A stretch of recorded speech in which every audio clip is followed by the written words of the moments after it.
Hello everyone. अगर आप भी बिहार पुलिस की तैयारी कर रहे हैं या इंतजार में बैठे हुए थे कि कब नोटिफिकेशन आए, तो अब आपका इंतजार खत्म हो चुका है, क्योंकि ये नोटिफिकेशन आ चुका है और फॉर्म भराना भी शुरू हो गए हैं। तो क्या प्रक्रिया रहने वाली है, बिहार पुलिस से रिलेटेड क्या सिलेबस रहेगा, आयु में छूट मिलेगी या नहीं, अदर स्टेट वालों के लिए क्या रहेगा, फीमेल्स के लिए कितनी पोस्ट ऑफ वैकेंसी रहने वाली है, तो सब कुछ जानकारी आज के इस वीडियो में आपको मिलने वाली है। तो चलिए शुरुआत करते हैं। टोटल कितने पद आए हैं, तो याद रखिएगा 19,838 जो है यहाँ पे पोस्ट ऑफ वैकेंसी रहने वाली है। अब यहाँ पे आप देख सकते हैं सारी कैटेगरीज हैं और इन कैटेगरी के अकॉर्डिंग सारे पद को डिवाइड कर दिया गया है। यानी कि अगर आप यूआर से फॉर्म भरेंगे तो 7,935 टोटल पोस्ट हैं इसके लिए। एससी की बात करें तो 3174 हैं, पिछड़ा वर्ग की बात करें तो 2381 है। ये अलग अलग अकॉर्डिंग है और 19,838 टोटल जो है इससे पोस्ट बनेगी। तो ये अलग अलग कैटेगरी, आप अपनी कैटेगरी यहाँ पे देख सकते हैं आपकी कैटेगरी में कितनी पोस्ट आई है, कितनी वैकेंसी आई है। फिर हम बात करते हैं आपके फॉर्म भराने की तिथि की, कि आपका फॉर्म कब से कब तक भराने वाला है। तो इसका फॉर्म कल से भराना शुरू हो गया, यानी कि आज कितनी तारीख है, आज है 19 तारीख, 19 मार्च है आज, और कल इसका वैकेंसी आ चुका था। तो आज से ही आप मान के चलिए कि आपके फॉर्म शुरू, मतलब कल से ही हो गए हैं, पर आज से सही से आपका फॉर्म भराना शुरू है, जो कि आने वाली 18 अप्रैल तक आप इसके फॉर्म भर पाएंगे। पूरा 1 महीना मिल रहा है, तो दिमाग में कभी भी ये चीज मत लेके आइएगा कि यार अभी तो 18 मार्च ही हुआ है, अप्रैल तक का टाइम है, 15 अप्रैल तक भर लेंगे। नहीं, बीच में जाके फॉर्म भर लेना, क्योंकि लास्ट में वही चीजें आती हैं कि सर्वर डाउन है, ये है वो है। तो ऐसी कोई रिस्क नहीं लेना है, अपने जितना जल्दी हो उतना जल्दी फॉर्म भरिएगा। फिर हम बात करते हैं आवेदन शुल्क की। सबसे मेन फेज यही आके फंस जाता है कि पैसा कितना लग रहा है फॉर्म भरने में। तो फॉर्म भरने के लिए आपको अनुसूचित जाति जनजाति, अगर आप एसटी एससी आरक्षण से संबंधित हैं, तो आपको 180 रुपये जो है यहाँ पे क्या करने होंगे, पे करने होंगे, है ना। 180 आपके लगने वाले हैं। अगर राज्य के मूल निवासी हैं आपके और महिला है, महिला कोई भी कैटेगरी की हो, एसटी एससी की हो, ओबीसी की हो, कोई भी अदर कैटेगरी, सबके लिए, महिलाओं के लिए जो है 180 रुपये आपको देने होंगे।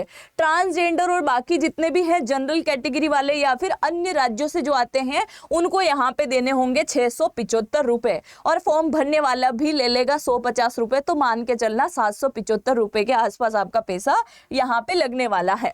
अब हम बात कर लेते हैं आपकी शैक्षणिक योग्यता की, कि क्वालिफिकेशन क्या मांगी गई है। बस इसमें सीधा सा फंडा है, अगर आप किसी भी स्टेट के पुलिस की तैयारी करते हैं कांस्टेबल लेवल की, तो उसके अंदर 10+2 यानी कि 12th ही मांगा जाता है। और अगर वहीं आप सब इंस्पेक्टर एसआई की तैयारी करते हैं तो उसमें आपका ग्रेजुएशन मांगा जाता है। तो यहाँ पे आपको 12वीं पास होना अनिवार्य है, और 12वीं पास के साथ साथ आपका जो 12th की मार्कशीट है वो आपके हाथ में होनी चाहिए। कब तक, 18/4/25 के आसपास तक। यानी कि आप जिस दिन फॉर्म भरोगे, जिस दिन लास्ट डेट रहेगी ना फॉर्म भरने की, तब तक आपके हाथ में आपकी मार्कशीट होनी चाहिए। अगर उसके बाद की तो बात कर ही नहीं सकते, क्योंकि 1 साल पूरा लगना है ना। तो 18 तारीख तक आपके पास में आपकी मार्कशीट होनी चाहिए। तो इस साल बहुत सारे ऐसे रहेंगे जो कि पहली बार ये पेपर देने के लिए जा रहे हैं। अगर आप भी पहली बार पेपर देने के लिए जा रहे हैं तो जरूर से कमेंट सेक्शन में बताइएगा। ओके, चलिए आगे बढ़ते हैं। आयु सीमा की बात करते हैं, तो एज क्या मांगी गई है। एज की हम बात करें तो कैटेगरी वाइज आप यहाँ देख सकते हैं, अगर आप जनरल या यूआर से संबंधित हैं तो आपकी एज 18 से 25 मांगी गई है।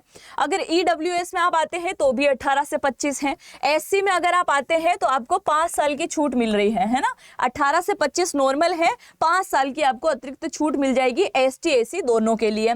फिर हम बात करें ईबीसी अत्यंत पिछड़ा वर्ग की, अगर हम बात करें तो यहाँ पुरुषों के लिए 18 से 27 है और फीमेल्स के लिए 18 से 28, 1 साल ज्यादा इनको मिला है। अगर हम पिछड़े वर्ग की बात करें तो 18 से 27 जो है मेल के लिए है, और फीमेल के लिए 18 से 28 सेम है, और पिछड़ा वर्ग के लिए भी 18 से 28 है ना। ये आपको याद रखना है एज में क्या छूट मिलेगी। शारीरिक मानदंड की अगर हम बात करें तो मापदंड के अंदर इसमें क्या होने वाला है, गैर आरक्षित पिछड़ा वर्ग मेल फीमेल दोनों की हम बात करने हैं ना। तो यहाँ पे सबसे पहले हम मेल की बात कर लेते हैं।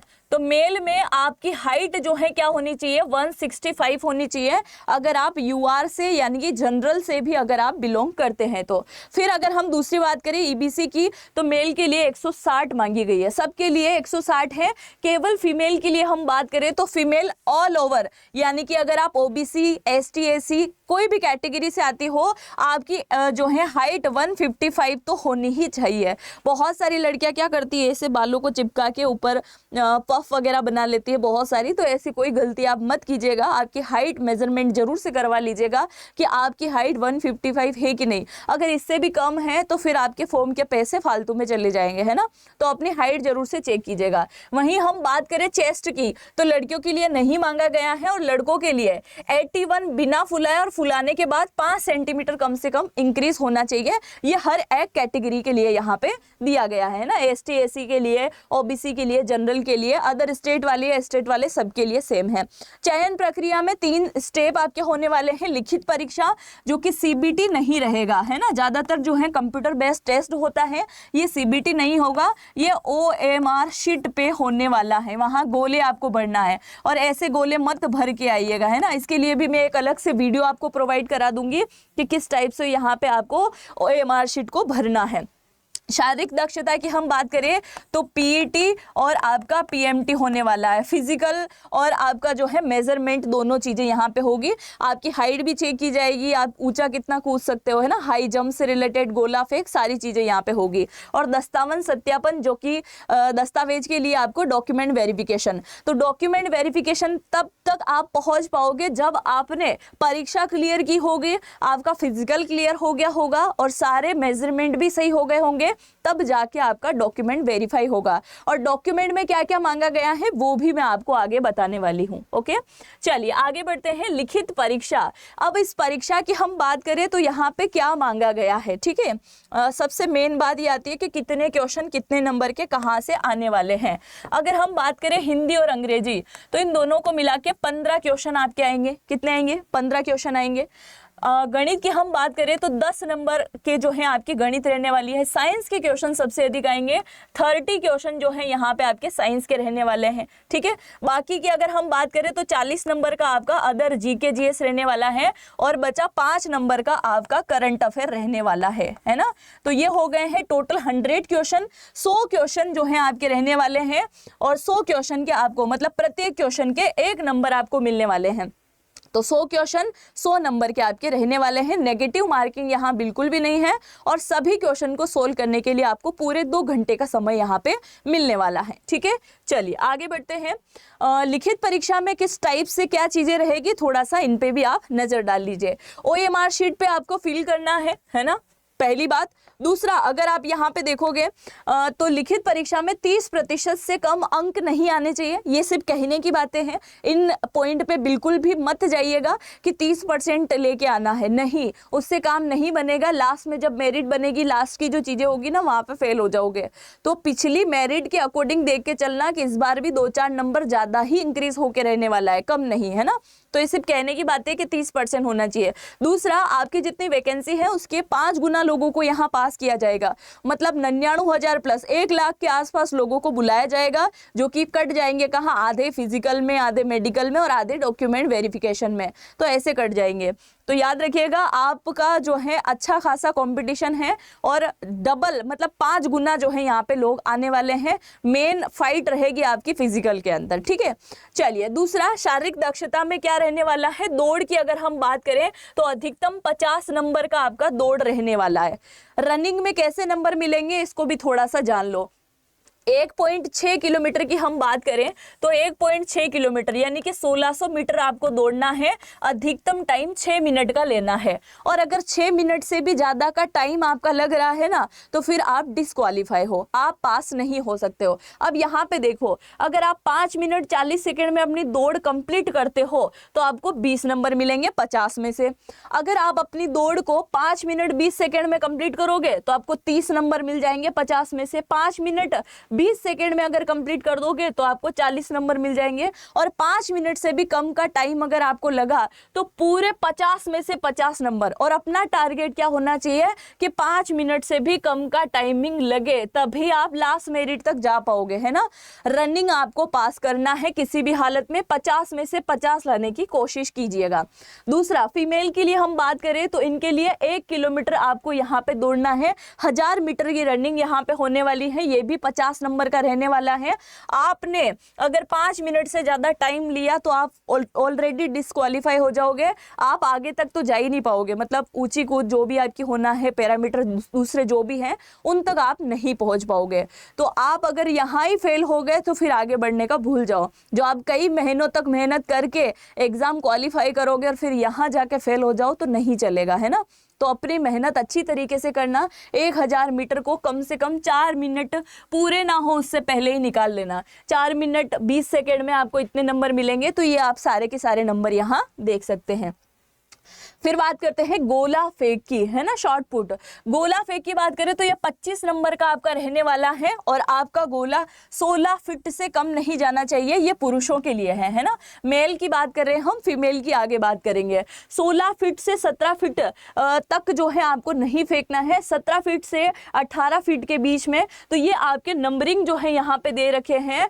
आपने अगर 16 फीट से कम फेंका तो आप वही डिस्क्वालीफाई हो जाओगे। 20 फीट से ज्यादा फेंकने की कोशिश करोगे तो 25 में से 25 नंबर आपको यहाँ पे मिल जाएंगे। महिलाओं के लिए भी सेम है, ये 12 पाउंड का रहने वाला है और इस गोले को आपको फेंकना है। इसमें आपके भी 25 नंबर है। 12 फीट से आपको कम नहीं फेंकना है, इससे ज्यादा ही फेंकना है। 16 फीट से ज्यादा फेंकोगे तो 25 नंबर पूरे के पूरे मिल जाएंगे, नहीं तो इसके अकॉर्डिंग जितना जाएगा उतने नंबर आपको मिलेंगे। तो ये याद रख लेना, स्क्रीनशॉट ले लेना भाई कि इतना गोला तो फेंकना ही है कम से कम। फिर हम बात करें ऊंची कूद, हाई जंप की बात करें तो ये भी 25 नंबर का है। 4 फीट भी नहीं कूद पा रहे हो या इससे कम कूदोगे तो नंबर नहीं मिलेगा। और हमको 25 में से 25 लाने के लिए कम से कम 5 फीट तो कूदना ही पड़ेगा। ये पुरुषों के लिए है। और फीमेल की अगर हम बात करें तो फीमेल को यहाँ पे 4 फीट जो है टोटल कूदना पड़ेगा। 3 फीट या इससे कम आपने कूदा, 4 फीट से कम कूदा, 3 फीट माफ कीजिएगा, 3 फीट से अगर कम कूदा तो आपको जो है असफल घोषित कर दिया जाएगा। तो हर एक मोड पे आपके नए नए टास्क रहने वाले हैं, नई नई जो है आपकी क्या रहने वाली है, परीक्षाएं रहने वाली हैं। तो आपको पास होना है किसी भी हालत में, ठीक है।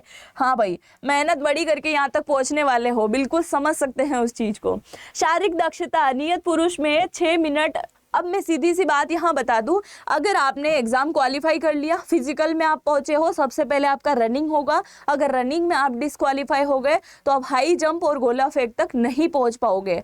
और अगर आप फिजिकल में पहुंचे हो, रनिंग क्लियर हो गया है और अगर आपको हाई जंप के लिए बुलाया गया है और हाई जंप में अगर आप फेल हो गए हो तो फिर आप दूसरी चीज़ों गोला फेंक तक नहीं पहुंच पाओगे। तो हर एक जगह आपका नया टास्क रहने वाला है, आपको हर चीज़ों को अच्छे से क्लियर करना है। मेधा सूची का यहाँ पे कोई रोल नहीं होगा, ये फिर सत्यापन होगी बस। लिखित परीक्षा केवल शारीरिक परीक्षा एवं दस्तावेज सत्यापन के लिए क्वालिफाइंग होगा, ये आपको याद रखना है ना। हर एक चीज़ में हर एक टाइप से आपको पास करना है। अब हम बात कर लेते हैं आपके मेडिकल की, कि मेडिकल किस प्रकार से रहने वाला है। तो कलर ब्लाइंडिंग नहीं होने चाहिए। बहुत सारों के चश्मा लगता है ना, तो बहुत ज्यादा माइनस वाला नहीं होना चाहिए। आपको वहां पे कलर चेक कराए जाएंगे कि ये कलर कौन सा है। आपको सामने पिंक दिखाया जा रहा है और बोलोगे ग्रीन है तो वहीं पे मतलब फंस जाओगे, है ना। तो आप अपनी आंखों का पहले से ही चेकअप करा लेना कि आपकी आंखें उचित तरीके से उस डेटा में, उस पैरामीटर में बैठ रही है कि नहीं बैठ रही है, ठीक है। तो कलर ब्लाइंडिंग वगैरह नहीं होना चाहिए, हकलाहट नहीं होना चाहिए। बहुत सारे बोलते हैं ह करके बोलते हैं, तो हकलाहट आपकी लैंग्वेज में बिल्कुल भी नहीं होना चाहिए। हर टाइप की चीजें जो है यहाँ पे जांच की जाएगी। फिर हम बात करते हैं चरित्र सत्यापन एवं पहचान। आप पहचान पत्र जरूर से बनवाइएगा और जहाँ के आप मूल निवासी हैं वो मूल निवासी जरूर से होना चाहिए, क्योंकि अदर स्टेट वाले भी अगर फॉर्म भरेंगे तो आपके स्टेट वालों को ज़्यादातर फायदा होगा। तो ये आपको यहाँ पे देख के चलना है कि चरित्र सत्यापन भी आपको करना है, सर्टिफिकेट बनवाना है आपका चरित्र प्रमाण पत्र। दस्तावेज में क्या क्या चाहिए, अब दस्तावेज में आप देख लो। दस्तावेज सत्यापन के लिए अभ्यर्थियों को निम्न में से प्रमाण पत्र सत्यापन करने हैं तो प्रस्तुत करने होंगे। वैध फोटो, आड़ा टेढ़ा तिरछा ऐसा कोई फोटो मत डालना। चश्मा भी लगाते हो तो चश्मे को उतार के फिर फोटो खिंचवाना, ज़्यादा स्टाइलिश नहीं होना चाहिए। सिंपल सा फोटो छोटा सा क्लिक करवा लेना, ठीक है। फोटो सही होना चाहिए। आधार कार्ड में अगर आपने अपने मोबाइल नंबर को अपडेट नहीं करवा रखा है तो वो जरूर से करवा लीजिएगा। ड्राइविंग लाइसेंस, मतदान पहचान पत्र, इन दोनों में से कोई एक होगा तो चलेगा। जन्म तिथि प्रमाण पत्र, ये आजकल नई चीजें स्टार्ट हो गई है ना कि जन्म प्रमाण पत्र भी चाहिए। तो अभी जो नई जनरेशन आ रही है ना, बीटा अल्फा गामा, तो ये तो जरूर बनवा रही है अपना जन्म प्रमाण पत्र, पर अपने पेरेंट्स बिल्कुल भी नहीं बनाते थे, उनको पता भी नहीं होता है कि इनका बर्थडे कब आता है ना। तो जरूर से बनवा लेना अपना जन्म प्रमाण पत्र, नहीं बनवाया हो तो, है ना, तो ये जरूर से बनवाइएगा। समकक्ष सर्टिफिकेट, जो आप फॉर्म भरोगे और फॉर्म भरते टाइम जो जो डॉक्यूमेंट आपने वहां लगाए हैं उनकी एक फोटोकॉपी अलग से रख लेना बनवा के, तो वो भी लगने वाली है, ठीक है। अनुसूचित जाति जनजाति से अगर आप बिलोंग करते हैं, आरक्षण वर्ग के अभ्यर्थी अगर आप हैं, तो आपका वो सर्टिफिकेट भी होना चाहिए कि आप यूआर से आते हैं, एससी से आते हैं, एसटी से आते हैं, क्योंकि उस सर्टिफिकेट के आधार पर आपको यहाँ पे छूट भी मिलने वाली है। स्थायी आवास प्रमाण पत्र, निवासी प्रमाण पत्र की मैं बात कर रही हूँ, जहाँ के आप निवासी हो वहाँ का प्रमाण पत्र भी आपको बनाना है, ठीक है। तो ये आपको सारी की सारी जानकारी मैंने दी है। अगर आपका फिर भी कोई भी डाउट बचा हुआ है कि भाई मैम यहाँ पे डाउट है, ये चीज़ आपने नहीं बताई है, इससे रिलेटेड वीडियो लेके आ जाओ, एनी डाउट, कुछ भी डाउट अगर आपका है तो एक कमेंट सेक्शन में कमेंट जरूर से कर दीजिएगा, मैं उसका रिप्लाई जरूर से करूँगी। और अगर वो वीडियो मुझे लेके आना चाहिए तो मैं ज़रूर से उसके लिए भी वीडियो लेके आऊँगी। मिलते हैं नेक्स्ट वीडियो में, तब तक के लिए जय हिंद, जय भारत।